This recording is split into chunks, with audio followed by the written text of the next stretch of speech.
At the outset, I would like to congratulate Denmark for assuming presidency of the Security Council and thank them for convening the annual open debate on working methods. I also thank the briefers for their remarks.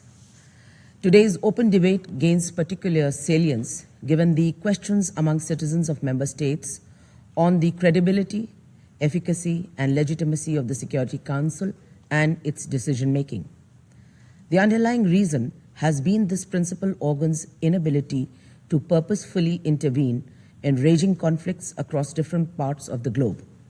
This has come at a huge cost to humanity, particularly in the form of unabated human suffering. The need for reforming the Security Council is more pronounced and pressing than ever before.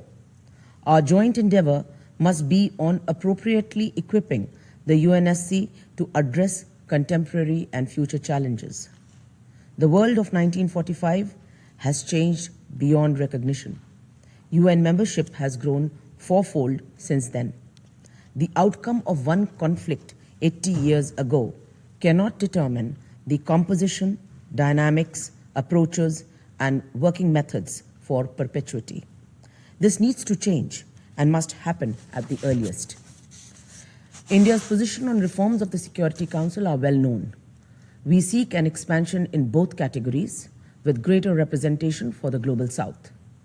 This could be achieved only through text-based negotiations with clearly defined milestones and timelines. In this backdrop, I would like to make the following specific points with regard to working methods. First, a discussion on improvement of UNSC working methods must not be done in isolation. It is an important aspect of the broader umbrella of UNSC reforms and inherently linked to other clusters, such as categories of membership, regional representation, and veto, among others. Any reform of the Security Council must account for all these clusters as a whole in order to make it comprehensive, real, and meaningful. Second, it has been more than 80 years, and the rules of procedure of the Security Council continue to be provisional. The provisional nature of these rules also suggests that they could be amended suitably from time to time. Therefore, existing working methods must not be cited as a challenge or obstacle to implement reforms, particularly in terms of expanding the membership. Further, the provisional framework per se also needs corrections. Third, non-permanent members are elected by the wider UN membership through the General Assembly.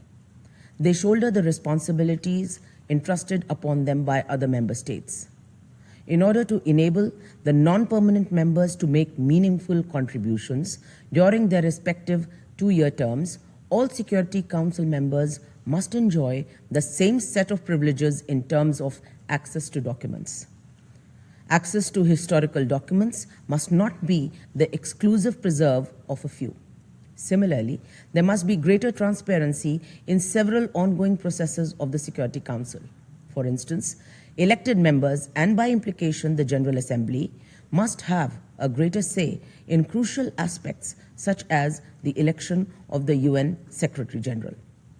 Another important sphere is peacekeeping. TCCs and PCCs go far beyond the UNSC membership. Therefore, as direct stakeholders, they must be part of the UNSC decision-making architecture pertaining to all key questions of peacekeeping, such as mandates and resources.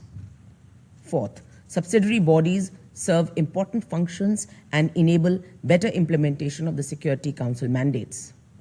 However, these bodies have not been able to deliver optimally in the recent past, primarily due to the delay in finalizing the chairs.